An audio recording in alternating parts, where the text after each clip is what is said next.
Meow, Welcome meow. back to another episode Of Meow Meow Meow. of Meow Meow Meow Meow Meow, of meow, Dice meow. to Pixels. We're here. We are going to talk about some stuff. Yeah. Do we just want to go right into the Stray? Yeah. So Cats. yeah. Cats. Kitty cats. Yeah. As all of you have been watching, we like cats. We are cat people. Yes. And if one of the cats graces us, I have the cat cam set up. Yay. So last, I believe it was last Tuesday. What would that be? July 20 Something. something. Yeah. It's recent. Let's put it that way. No, 20. no, not 20. Recent. Yeah, Let's put sorry, it that way. Move I on. used to have these things memorized. A game came out right now, currently exclusive to PlayStation and PC users on Steam, and I'm not sure about Epic, called Stray. In Stray, you play as a cat, pretty much. You're a cat. It's in, I guess I want to say like a post-apocalyptic world, sort of. I think dystopian future. Dystopian future, Mhm. yeah. The game basically, you do everything like a cat. You walk around. You have a dedicated meow Well, button. you are a cat. You're a cat. You're a yeah. cat. Yes. 100%. You're an orange kitty cat. Yeah. So that was actually one of my first questions. You are the cat. There's no customization there. No. So I can't be my cat. No, Okay. which is disappointing. Yeah, it's kind of a a letdown. little bit, Well, just a tiny. when I saw the graphics on the cat, which are stunning, good, by yeah. the way, I kind of figured that you couldn't adjust them because procedurally generating a cat of that quality is probably still a little outside of most. I think we can do it technically, but I don't think your home computer can. No. So I played this. I finished it on the PlayStation 5. Are you about to spoil anything? Spoiler alert. Say spoiler alert. I will. If Okay. there's any spoilers, I will. Okay. I will definitely, because there's going to be a part where that kind of annoyed me. Okay. And that will be spoiler country. right. So, but I'll let you know when we get there. We'll put a big spoiler, No, we won't. No. He'll say spoiler. hand flashy. No. Yeah, no, we'll No. just do our hands. No. I'll do my hands. No. Yeah, you do your hands, but I won't cut to that camera. Okay. Yeah. Seems fair. So so it's a dystopian future. You're one of 4 cats. When you start the game, you're just rummaging around. It looks like a sewer, like a kind of like an outdoor top level water filtration place or Sure. whatever. The one thing right off the bat, you never have to worry about not missing a jump, because every single jump action in this game is contextual, and you will always land it. You said it was pre-programmed, really. Pretty much, yeah. Yeah, like there are points that you can jump from and to. Yep. Yeah. As you approach a ledge, or if you see a ledge, you'll see like the little button kind of show up, which, hit the button, and then your cat just jumps Yes. to the spot. So there's never any of that kind of, oh God, can I make this jump kind of feel. Which You're going to nail it. really don't want with that game. So really, it's not like playing a cat at all. No. Because my cat's, one of my cats routinely misses jumps. Yeah. I mean, So- it's probably a good thing in the beginning of the game because you're like up really high on everything, so you don't want to fall because that'd be a feel bad. Yeah, well, so tell me a little bit about this, other than the feel-bad consequences, which I'm not downplaying as an owner of 4 cats. What's the actual, failure mechanic? So, as far as I can tell, the only failure mechanic in the game is when there's these little creatures called Zerg. I believe that's what they're called. Yes. Yeah, Sure. Zergs, sorry. Zerks. And they look like little chibi face huggers from Half-Life. Okay. So, swarms of these things, there's 3 instances where swarms of these things will come at you and you have to avoid them, dodge them, whatever. So, the only time that you actually ever get the game over screen is when too many of them latch onto you and you don't hit the button fast enough to get them off, and they just suck your life away. They kill you. That sounds horrible. That's the Yeah. only. It's not graphic. It's literally like they boom, boom, boom, boom, and you slow down, and then Sure. your screen gets redder and redder and redder, and then your cat just falls over. I mean, I kind of figured they didn't, animate gruesome death scenes of the cat, No. but... Yeah. That then there's the part where you actually get into where the robot places are. The cat falls down at that point and has an injured leg. That part kind of sucks. That's at the start of the but game. that is all of like 2 minutes of gameplay, and then it rests, and then it's fully healed again. All right. Long rest, cure everything. It's the only jump in the game that your cat fails, and it's only because it's story purpose, and it's supposed to happen, which separates you from your cat brothers and sisters, and the little fella falls all the way down into like a sewer. And then, like Sarah said, it's hobbling along for a little bit until it gets better. And then the story, ostensibly, is the cat wants to get out to reunite with his cat friends. Sure. And it goes from there. I would also want to get out of a sewer if I fell into it. Yeah. So that seems reasonable. Yes. Yeah. So what did you... so I know you weren't a fan of the ending, which we won't talk about just yet. Nope. But what did you... Give me your thoughts. I mean, I've seen the screenshots and the video. It's beautiful. The game is gorgeous. Yeah. Oh, amazing looking game. The ambience and stuff in the sound. Like, granted, you're underground for a lot of it, but there's little underground cities. So a lot of these cities and villages are populated by sentient robots. Sure. The thing is, because you're a cat, whenever they talk, they're just like, in like this robotic jargon. Sure. It isn't until you find your little robot companion that... Spoilers. Well, it's not really. It's not really. Like, you see it's in the trailer. Fair enough. And it's early in the game, so when you find your little robot companion, this little drone translates what the robots are saying to the cat. Okay. And then that's how you get little fetch quests. Like, there's one where you have to find 8 or 9 sheets of music for a guitar player. Another one is looking for, cans of energy drink or cable to do stuff. Well, I can understand why you'd search for energy drinks. Okay, but tell me about the actual mechanics of the game. So, it is not a sandbox game. It's a walking simulator. Sure, but that's not very descriptive. So it's not a sandbox game because it's a linear story. Yep. So you sort of go from one scene to the next, so to speak, right? Yep. But within the scenes, it's fairly sandboxy. You guys described to me like scratching the hell out of stuff, knocking stuff off tables. Yeah, so like when you make it to the first robot village, you could just go to, follow your nose. Yep. Suffice to say, to go through the main path. But those side quests I just mentioned, that's when you can kind of go off the beaten path to go and take care of all that stuff, like finding these sheets of music, finding these energy drinks. There's a bunch of memories that the little drone has. Now, 5 of them are story-based. You're going to get them no matter what. But then I can't remember the amount, but there's a bunch that are scattered throughout each of the 12 chapters in the game. Yep. And they're off the beaten path. So that's when, like, exploring little nooks and crannies and, like, if you're going down an alley and you look up and you see little, like, air conditioners sticking out of the wall that leads to a series of girders and overhangs and stuff, you can jump up there and then kind of make your way around up into the girders and stuff. And you'll find, like, like I said, the memories there. There's little, like, collectibles that you need for some of the side quests down below. Eventually, it's per chapter, so once you run out of things to find in a chapter, then you kind of carry on with the main story. And in each one they have a trophy called Marking Your Territory, where literally, like, anything in each chapter you have to either, like, scratch a carpet or scratch a post or and even, like, there's little paper bags that you come across in the game, and you stick your head in it, and then the cat will get up with the bag on its head, but your controls are all screwed up, so it'll be like going all over the place and shaking its head and stuff. Cute.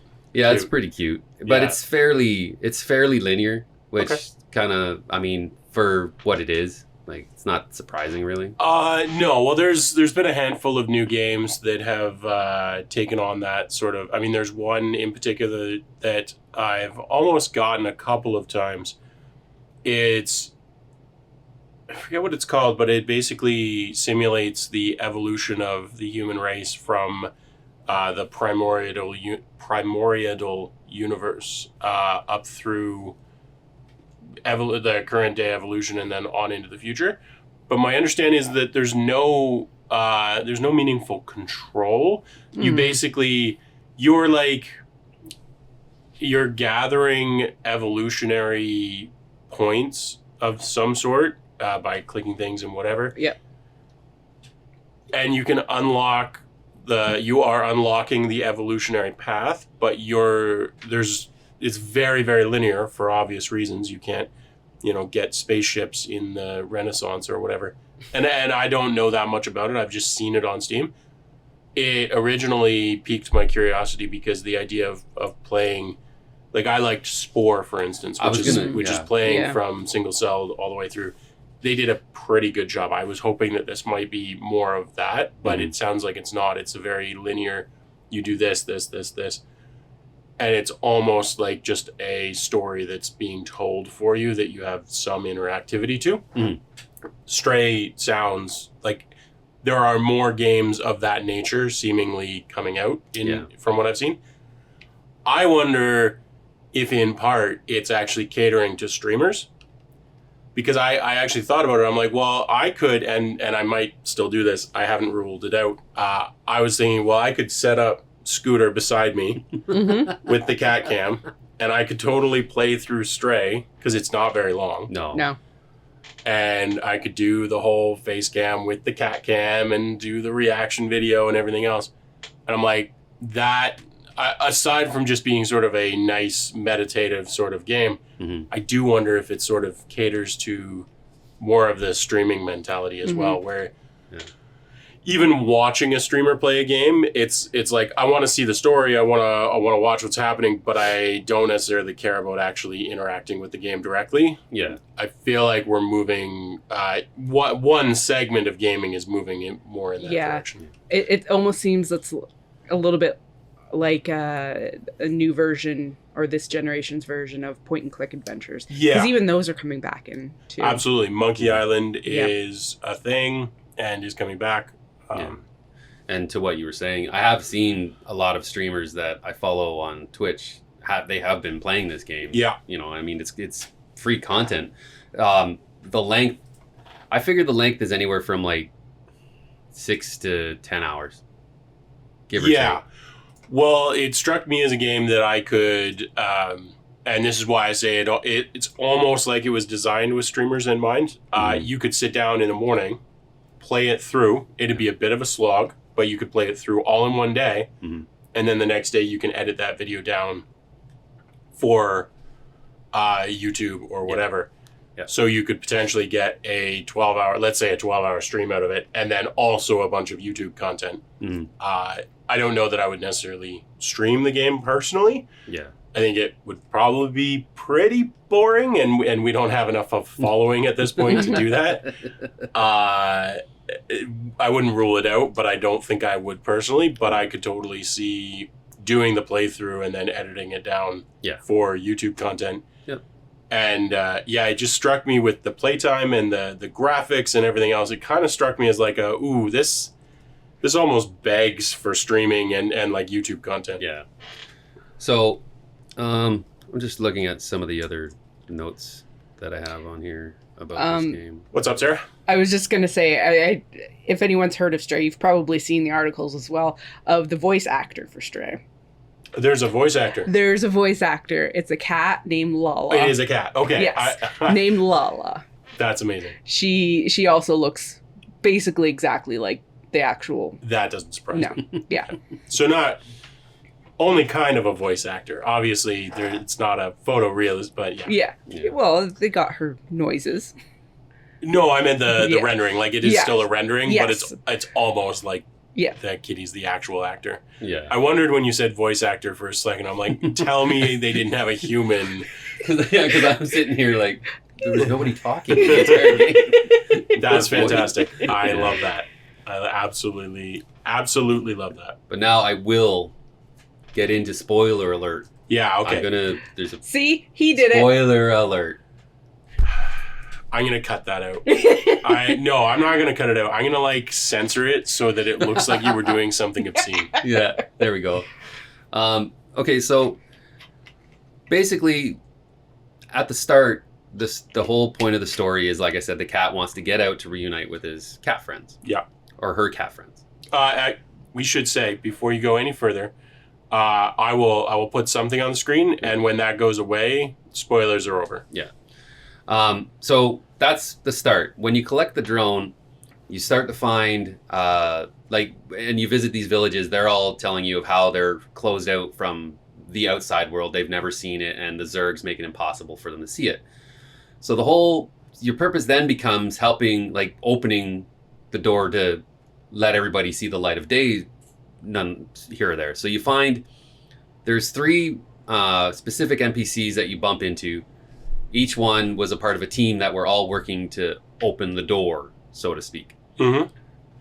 So you're doing all this, and by the end of it, your little drone friend that you've basically, played your entire game with, sacrifices itself to open this door. Okay. And it's like, okay, cool. So the door opens, and then there's this big dramatic scene of, all the robot people are looking up and they're seeing this sunlight shining in, and then your cat walks up the stairs, looks back, walks away, and you get credits. You get no resolution to the poor thing finding his friends. Wow. And then the cat also loses all of the friends it's made along the way. Well, I mean, it's a cat, right? I know. It'll find its friends. Yeah, but it's just like when the story starts with that specific beat, I mean, you kind of want to end with, you know what I mean? Sure. Sure. So that little trotting towards seeing its friends, and then just I think having not seen this at all, I think you actually missed the meaning of the ending. I'm pretty sure you just started the robot uprising. Oh, probably, yeah. Yeah. But I mean, that's as far as we know in the game, there's no humans left anyway. So, as far as we know, who says they don't want to murder cats? dun, dun, dun. Those And are that's the it for worst spoilers. humans. That's it for spoilers. Spoilers are over. I will figure out what to do for our Spotify listeners on that. I don't know. But, I'll throw in a timestamp for them or something. It was something, because even when it happened, I had to put the controller down, and then Sarah looked at me, and I just went, "That's so fucking lame." I'm like, yeah, kind of a built-in.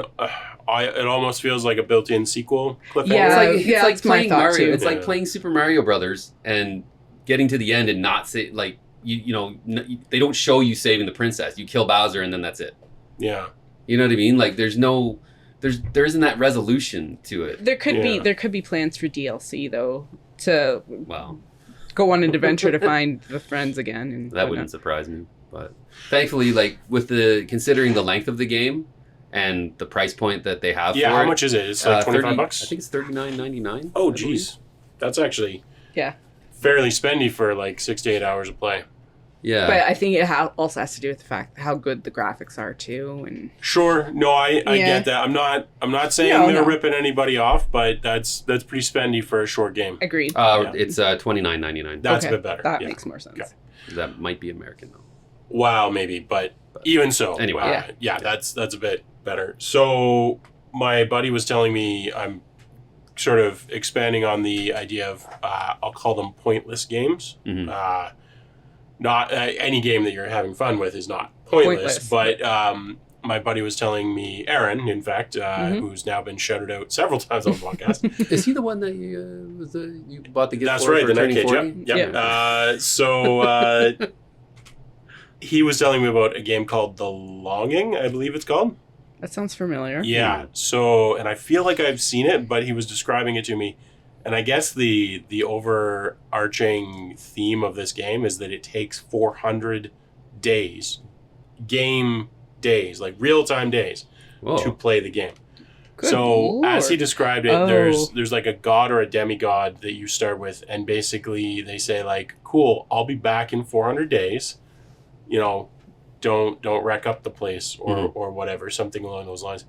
And then there is a big counter that starts that's 399 days, 23 hours, 59 minutes, whatever. And it just counts down the entire game. And I guess it's just sort of a sandbox game. But you move, he says, you move super slowly, and things take minutes or even hours. You set your guy to work doing something, and it might take 12 hours, and you just go away and leave it running and come back to it. Yeah, on Steam it's described as an unusual mix of adventure and idle game. Yes. Yeah. Yeah. So I'm I'm now curious about it, and I kind of want to play it. Same. You've got the Steam page I open there. do. I'm curious, what are the requirements like? Because if I could just leave it running on one of these mini PCs, I don't know. well, scroll down. Scrolling. That would be kind of fun. We could, I could, queue it up every now and then, because presumably you can have it running regularly on a crappy machine. Yeah. Shut it down, switch over to a real machine when you want to play it. It needs a 1.2 processor. Okay, so what about graphics card? Graphics, 1024. Oh yeah, very very minimal. Okay, so yeah, I could And probably 5 run gigs it. of space. Yeah, I could probably run it on one of those mini PCs. So I might do that because honestly, it's so ludicrous that it kind of tickles my fancy. I like esoteric games, but I wouldn't want to actually leave my gaming PC running 24/7 for a year plus to make it happen. But those mini PCs, that's what they're for. Yeah, they literally are made to do that. So yeah. So I might fire that up. It sounded so weird, and so one of the things he said was, you get a complement of books. You get 4 or 5 public domain books, and so one of the play modes in the game is that you can find a chair, or whatever, and you can open up a book, and then you are just reading the ebook in the game. Okay, that's funny because that just popped up on the trailer, and it's one of the books is Moby Dick. Yeah, Moby Dick was one of the ones he mentioned. There's some others apparently. The Goose Girl thoughts in Time I think you can get others as DLC or something. I think you can essentially buy ebooks in this game. It's weird. It struck me as it seemed like it was in the same, very vaguely the same sort of vein as Stray and other games, where it's this game is weird. It's not bad. It's not good. It's just weird. Yeah. Obviously, with Stray, you're playing it for the graphics. And in this case, you're playing it for just to see what happens when the counter runs out. I don't know if anyone's finished it because I don't know. It's been out since March 2020. Yeah. Oh, 2020. Okay, so in theory, yes, people have finished it. I hope so. Maybe. Maybe. I mean, I'm sure somebody queued it up and just left it running. They're in the entirety of the world, someone will have done that. Yeah. And I mean, and also with Stray too, playing as a cat, I'm sure there's people that are just Jones. They were just jonesing to play as the cat, and so much so that I know on the PC version lately, people have been modding it to play as a pug, or somebody did a mod where you're playing as, I think, a CJ from Grand Theft Auto San Andreas. But you're crawling around on all fours. Yeah, well, it looks terrible. That's important. Yeah, there's definitely... there's I said, I think if you are a cat or dog person, I think that there is a meditative quality to doing that. Yep. And I think, given what you've told me with the slow pacing of the game, it's attractive to people who don't like video games. Yeah. I'm not saying it's not attractive to people who do like video games, but it is definitely something Danielle, who is not super into video games, struggles a bit with fast-paced video games.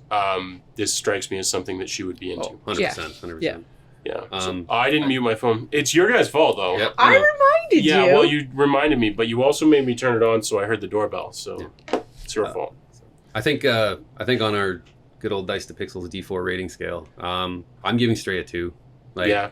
It initially it would have been a 3, but I just really hated that ending. That ending really annoyed me, and I didn't like that there wasn't more risk reward for just freedom of movement with the cat.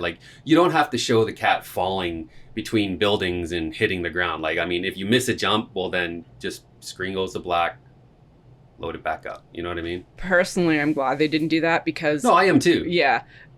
I would not play the game. If that was a thing that would happen, it would break my heart every single time for Pixel Cat to... Well, I also think it would probably be a lot harder than you imagine to... the last thing you want is a game that has no particular difficulty to it. To be a pixel perfect jumper. Yeah. Those two are not compatible play modes. Yeah. So that doesn't surprise me that it's all pre-programmed jumps. Oh, we have a cat. Oh. There's a cat. hop in. He might. We'll see. He's establishing dominance. So for those that don't know, our D4 scale, it's basically 4. 1 is nope, not going to happen. 2 is... Well, hang on. Let's do this right. Okay. 1 is I wouldn't play it if it was offered. Yeah. So forget buying it. I would not play it if somebody said, "Hey, do you want to play Stray?" The answer is no. It's garbage. Yeah. 2 is I'd happily play it, but I probably wouldn't buy it. Now, in this case, obviously, we buy our own games, so if we've already bought it, but we wouldn't buy it again. We wouldn't recommend you buy it. Yeah. Sarah's phone wasn't muted. My phone is muted. My sister can come through. I see. Okay. Well, if you need to take it, we can cut. I'll call her back. Okay. All right. So 3 is I would buy it, and I would play it, but it's not my favorite. And then 4 is like, not only would I buy it, but I would like kidnap other people and force them to buy it. Yeah. So 2 is, don't buy it unless you're a crazy cat person. Yeah. Yeah. More or less.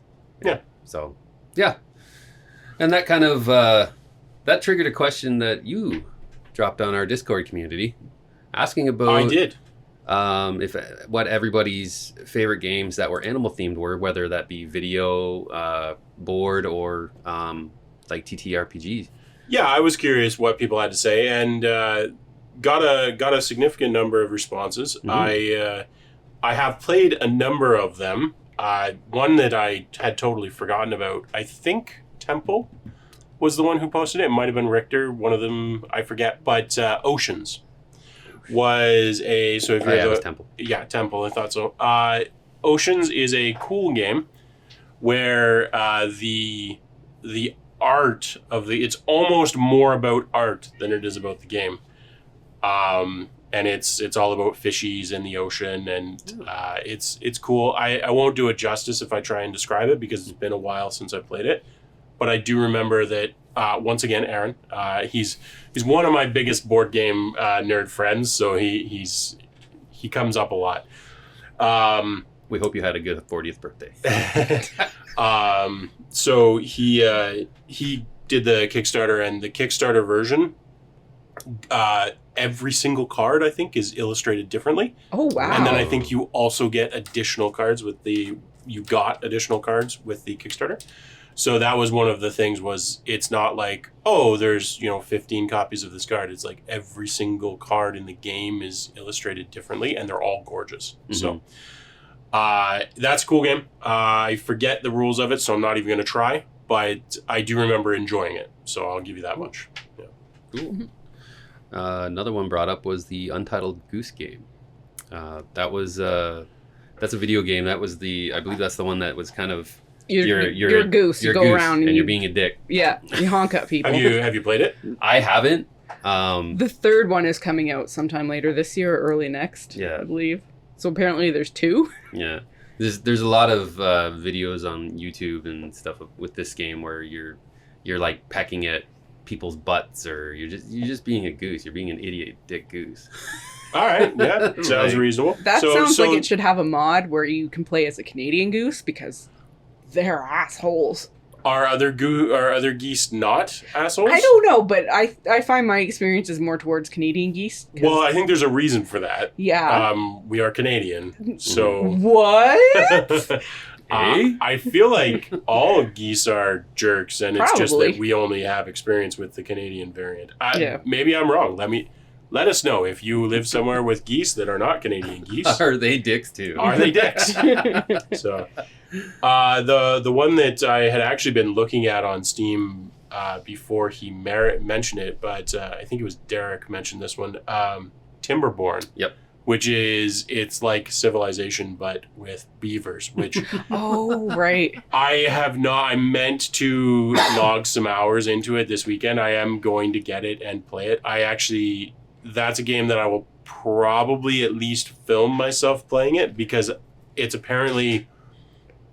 It can be very frustrating when you start, because it's slow paced, but then it gets complex very fast. This is what pretty much everyone says about it. Right.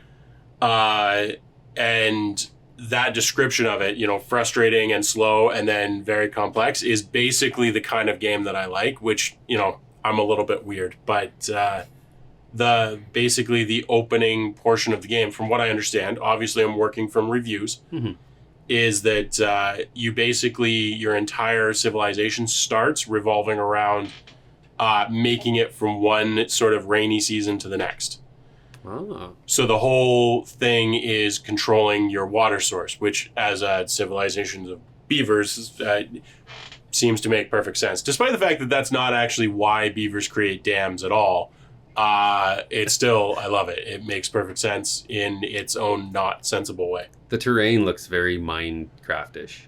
A little bit, yeah. I mean, it's very sort of first crack at a civilization game. Yeah. Sort of everything's very repetitive and cell-based, but at the same time, that doesn't detract from the quality of the game. No. It looks really good. This is something that you could probably see for like an iPad or like iOS or something.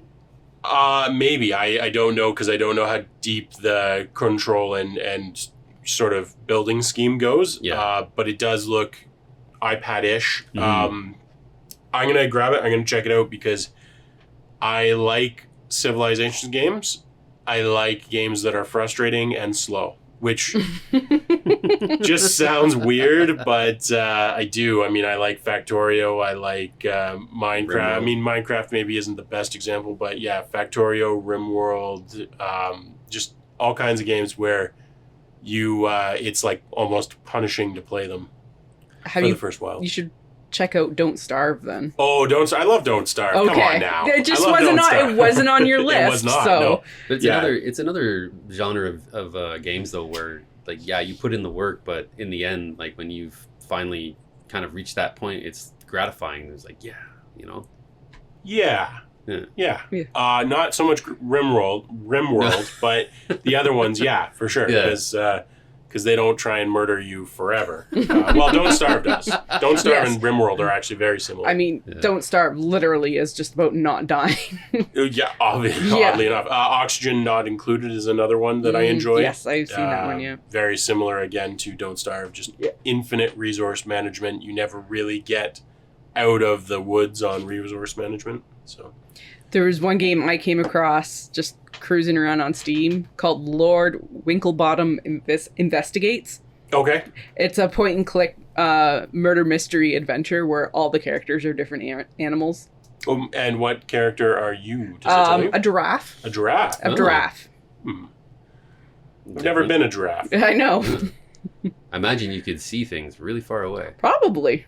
Well, at least high. Yeah. Yeah. I mean, if it's foggy, only so far, but you can at least see them from above. There's a cat stuck in the tree. Well, I don't know how good this giraffe can see because it has a monocle. Oh, So it might not have great vision. It might just have that for the sake of looking True. powerful, though. Yes. probably the Monopoly giraffe. Yeah. Probably, yeah. The only time I wear a monocle is when I want to look rich. So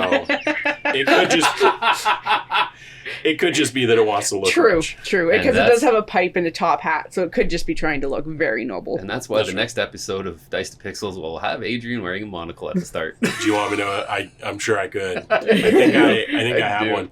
I have. Probably, I haven't gotten rid of it. I have a monocle and a bubble pipe.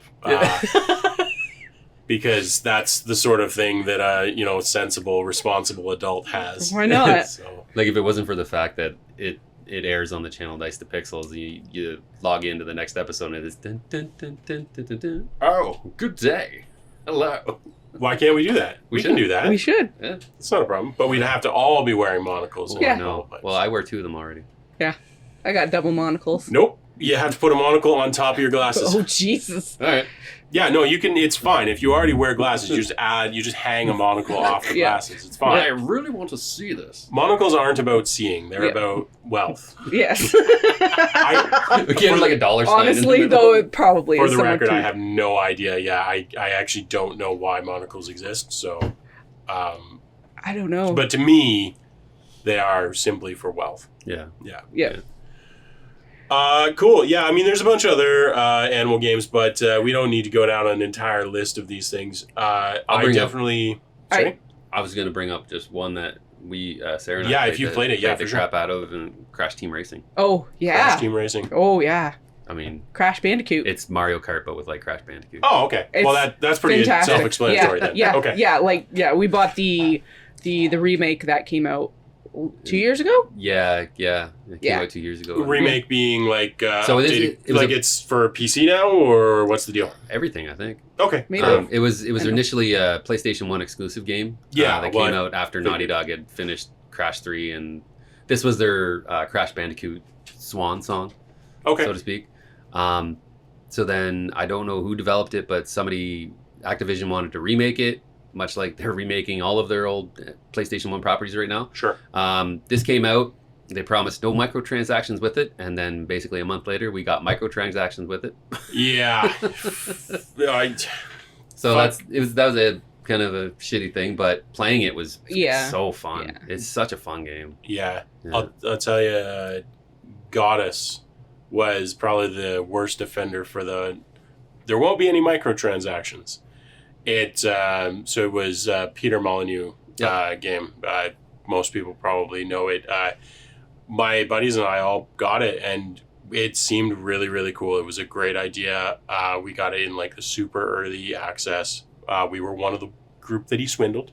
And it looked really, really cool, but very, very limited. You very quickly hit the limit of what you could reasonably do, because everything took resources, and there was you were on a tiny island with very limited resources. So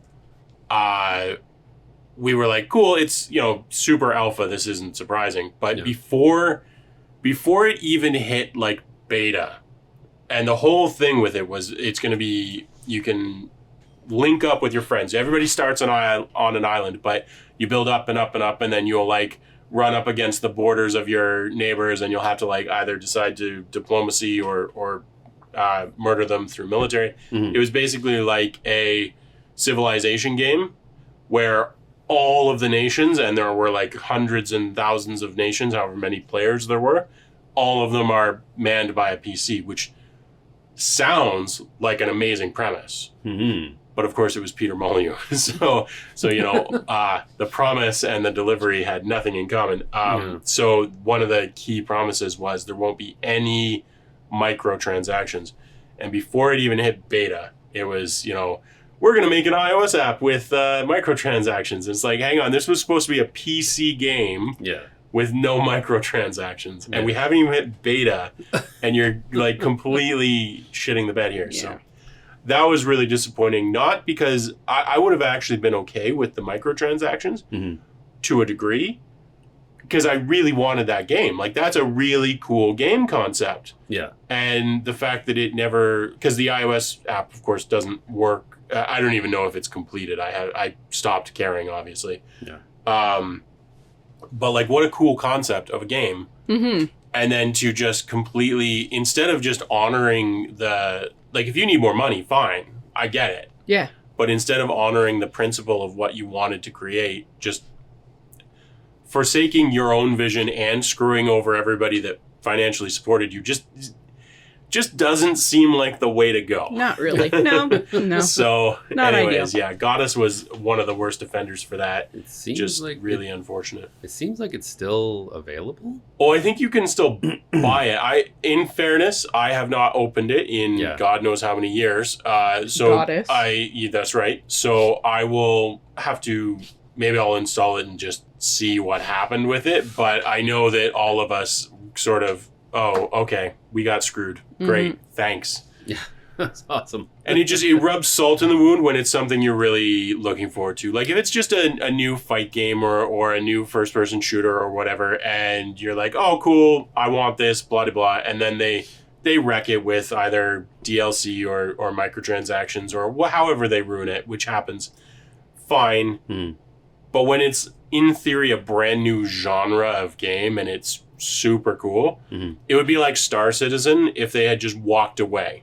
Yeah. Now they're putting massive amounts of work into it, which is great. But if they had just gotten millions of dollars from their backers and then been like, cool, we're just not going to do it. It's like, well, great. Now nobody is ever going to do this project.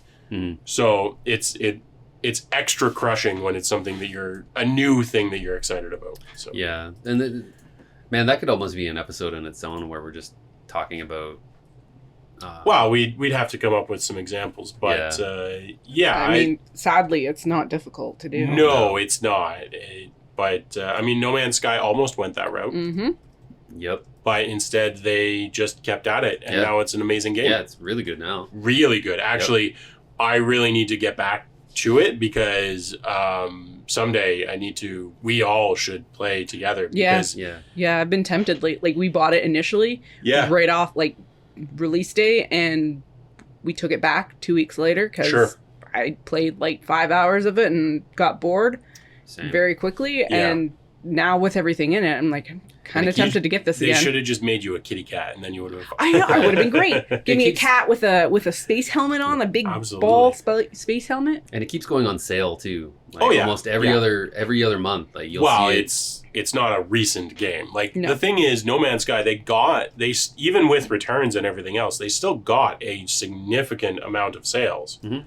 Because like people like me, I wouldn't have returned it anyways, just because I was like, yeah, I could. You lied to me. I hate that you lied to me. Yeah. But you still clearly put in a lot of work, so I'm not, and it's not worth my time to try and go through, especially with Steam, go through the process of trying to get a refund or anything else. But it's so satisfying when you see a game developer look at that, and instead of just being like, oh, yeah, well, we'll get it right in version 2, they're like, no, we are going to fix this. So good on them. I think that was one of the really big letdowns with Stray, so far as I'm concerned. Well, isn't it still early access? No, it's released. Oh, okay. Yeah. It like looking all the buzz that it generated pre-release. Even a lot of the trailers, when we first seen the initial trailer for it, we were both like, "Oh man, this looks good." Well, it's gorgeous. And the first thing that kind of popped into my head was like, "Oh, is this going to be kind of like Okami?" For those that don't know, Okami was, I believe, a GameCube game. It's been released on other platforms now, but you play as a wolf spirit. It's based around Japanese mythology, and you're basically a wolf, and you attack other creatures using kind of paintbrush strokes on the screen and stuff. It's a lot better using like the Wiimote. Like when it was on the Wii, you could just use the motion sensors to trace all of the brush strokes and stuff. And same with the Switch. Yes, you can still do that. I initially thought that it was going to be like that, where you're going to be fighting things with this cat, like doing like jump strikes and all that stuff. And then when you get the game, when I played it, it was just, this is a cat walking simulator. Like this is okay. Honestly, that's kind of what I expected too, based off of. Yeah. Like, I expected, the more of the walking simulator type thing. Yeah. Yeah. Yeah, I think they're reasonably clear about that in their descriptions. Yeah. Yeah. It's got everybody loves it. Yeah. I think you're like the only person in the world that doesn't like it. Well, and again, it's purely based just on the ending, so yeah. that and yeah. But, yeah, Chad really didn't like the ending. No. No. Not better at all. Yeah, I'll have to check it out at some point. I'm not in a rush unless I play it with Scooter, because that would be cute. Yes, Aww. Be very cute. So yeah. Yeah, so I want to talk just briefly about our upcoming initiative that I think we need to pull the trigger on. Okay. Which is super exciting, and everybody is going to be ultra hyped. Chad, you're not part of this because you don't care, but all right. Well, see you later. We're get the fuck out of here. Fine. We've been talking for a little while about going back to World of Warcraft Classic. Yes. And doing a playthrough of, did we say 1 to 20 or 1 to 60? 1 to 20. 1 to 20 because that's what's free right now. I see. So we that's could, like we could do that's like literally like 4 hours. Yeah. No, we could do 1 to 60. I mean, we could also just milk 1 to 20. God knows you can go slower. Also, there's so many different places you can go. I mean, I remember when we played the beta, because my brother and I were both in the beta. We were lucky enough to beta test World of Warcraft. We took at least 3 or 4 days just to get to level like 6.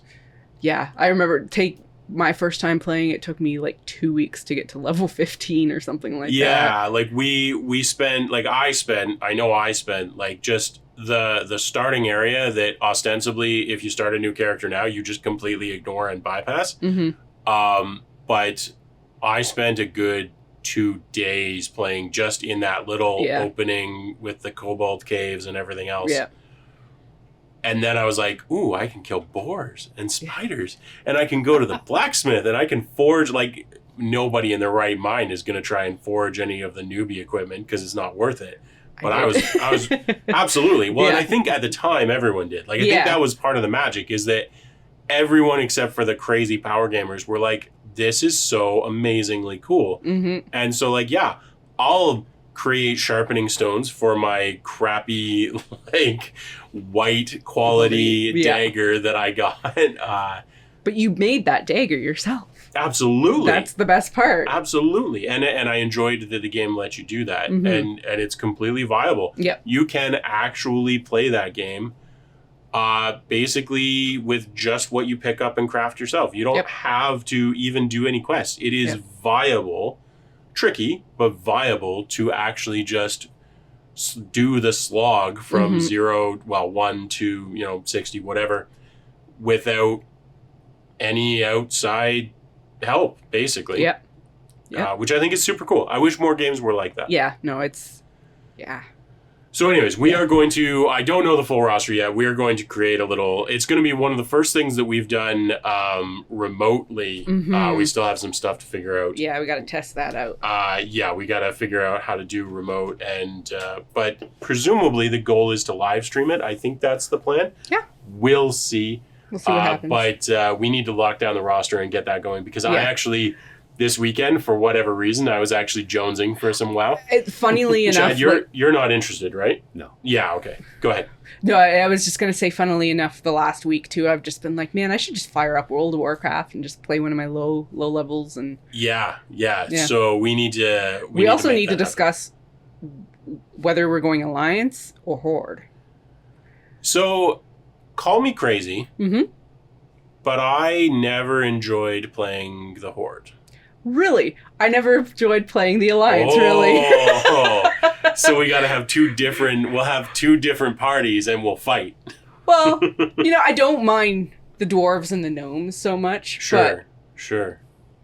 Yeah. Popcorn, we're just going to fight. Let's have a really heated debate in the comments. For, Horde versus Alliance. So, I don't know. For me, it was just like, and I forget some of the races? Location names.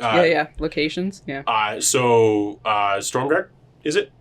Yes. Stormwind? Stormwind. Yeah, Stormguard is someplace else. I had some, and maybe did you start as Horde or Alliance? But that's the thing. That was because what my friends were playing at the time, so I just went with what they were playing. Yeah, so what I was just going to say is I have such a visceral joy with Stormwind, because I started in that area. So walking through those gates for the first time even in the beta, just like entering this massive castle city and exploring there, I spent at least a full day just wandering around. I do not blame you at all. It is gorgeous going to Stormwind. I have that same feeling going to Thunderbluff. That's what I was wondering, is like, because Thunderbluff is also super cool. It's like, is it just sort of based on which you did first?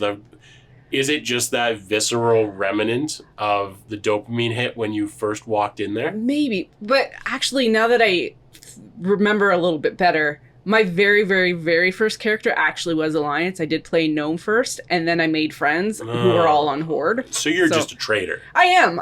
Okay. I do have Alliance characters. It's just I have more Horde characters. Sure, yeah.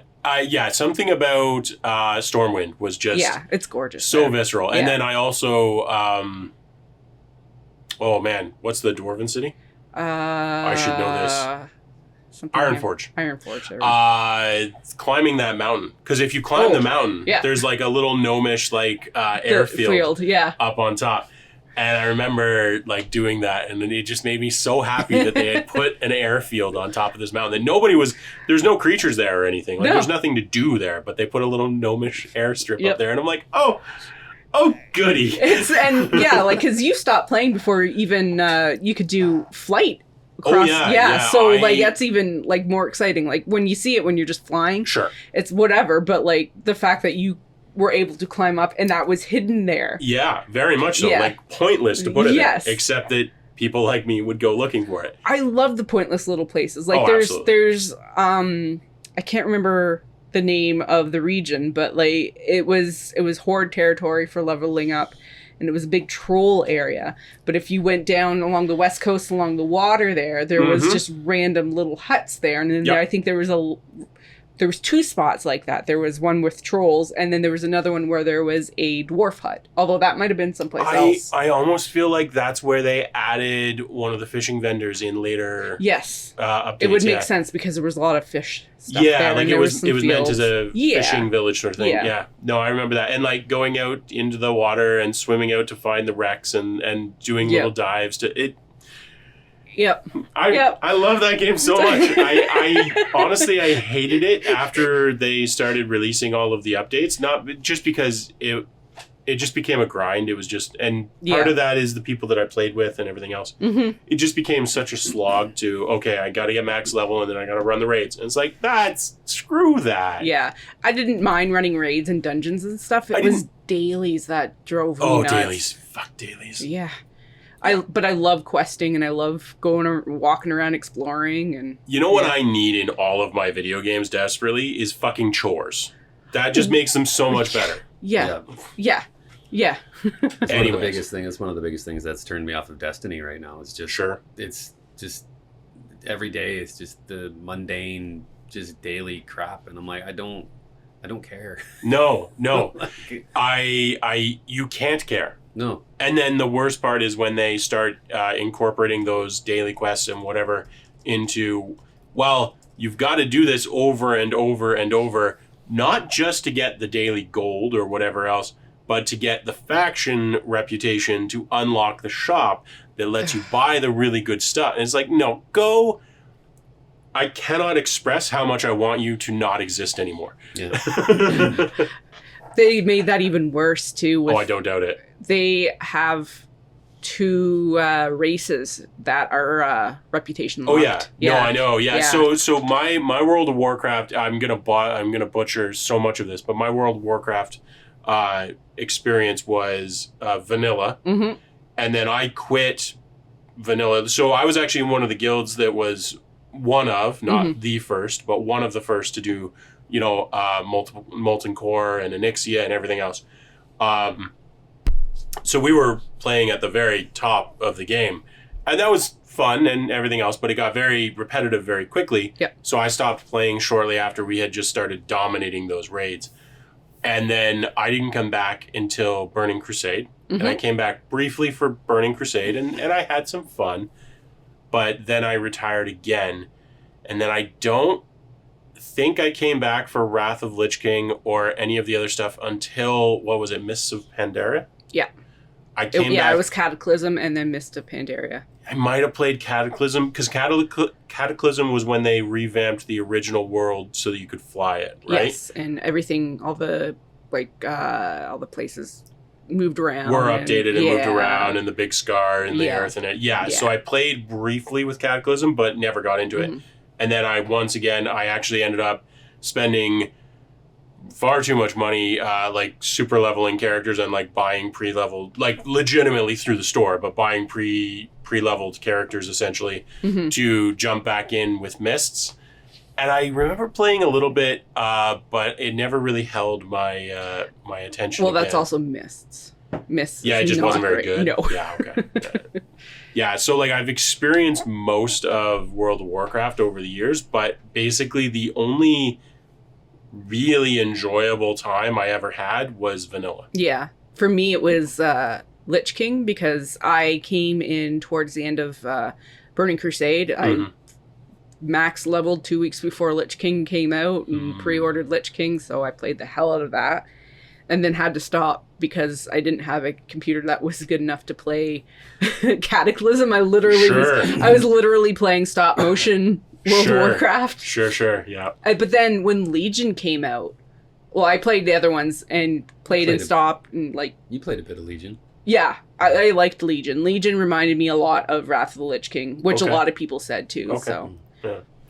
Yeah, right before that release, Sarah started playing WoW again, so I was like a backseat gamer. I would kind of be always watching what she was doing. Yeah. Like, what the hell are you riding? Oh, that's a griffin. Oh, cool. Sparkle horse. What's with the drunk panda?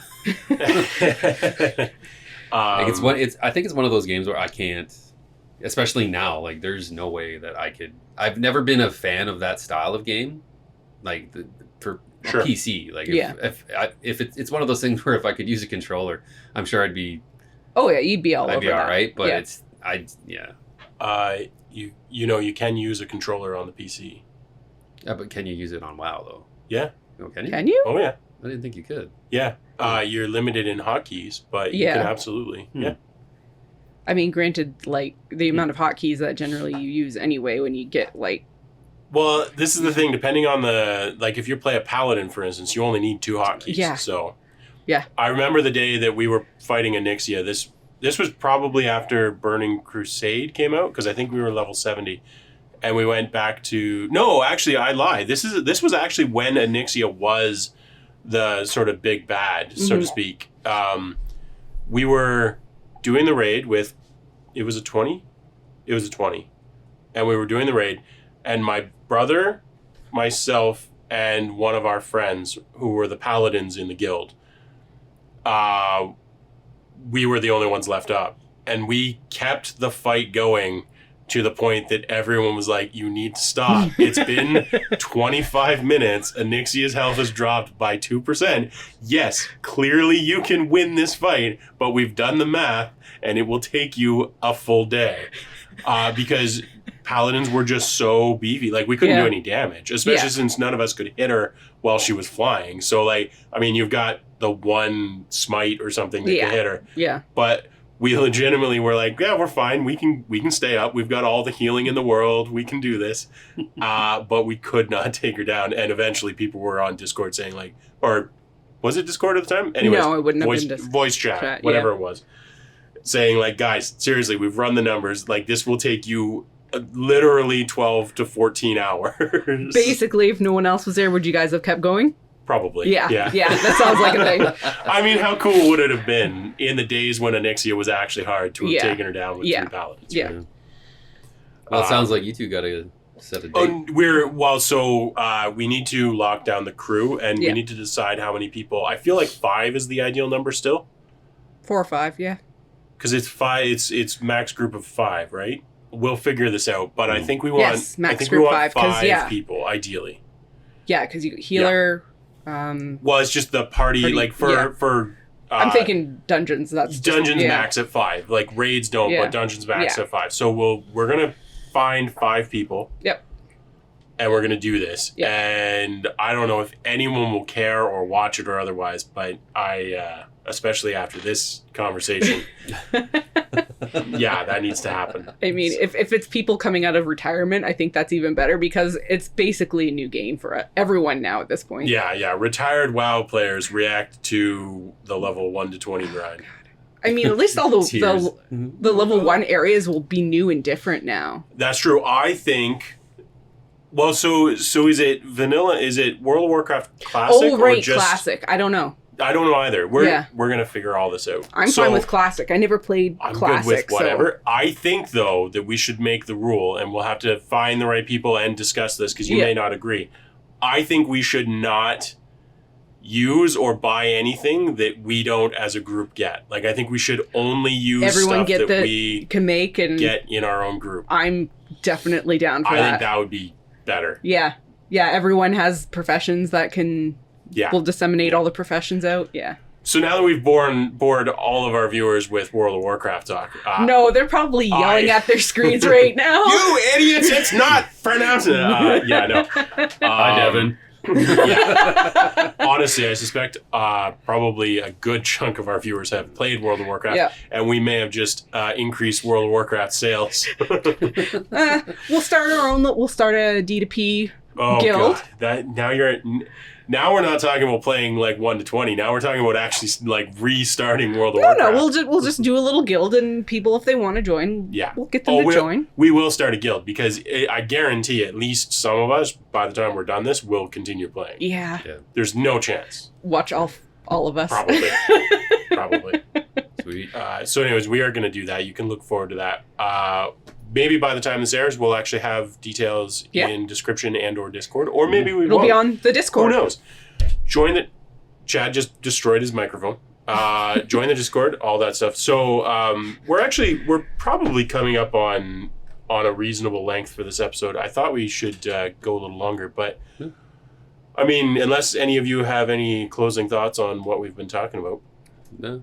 My closing thought. There was a fun thing I found. It's a Steam developer called DevCats. I found it by accident a few days ago. Do you want to give us a little more than that? No. Okay. Cool. No, it's literally just it's developers. They're all cats. Do they make cat games? Yes, all they make is cat games. Okay. They have 4 games out right now, and then they have 4 upcoming. Okay. Yeah. See, that helps. Yes. And with DevCats. And with that, I think you should keep the momentum going and take us home. Are you going to do the sign-off? I don't know what the sign-off is. We haven't done it enough. Repeat after me. Thanks for watching. Thanks for watching. Hit the subscribe. Hit the subscribe. Like this video. Like this video. Don't hit the bell. Don't hit the bell. Don't hit the bell. That's right. And join the Discord. Maybe join the Discord. And also, we do see you on Spotify. I actually haven't told you two this. We've got, tiny, but we've got followers on Spotify, and people are listening to it like all around the world. It's fantastic. Thank you. Oh my gosh. Thank you. Like Vienna, Brussels, I think is in there. Really? Yeah. It's cool. Hi. So, hello to you. And, that's awesome. We're going to try. We are now, in theory, all of these are being uploaded to Spotify at the same time as YouTube. So, fantastic. Cool. Yeah. Look at that. We're getting fancy and stuff. Okay. We're getting better. No, take us home, Sarah. Oh, well, I think she already did. My car's outside. Stop hitting your microphone, Chad. All right, we're going to peace out. Thanks so much. We love you all. Thank you. Love you.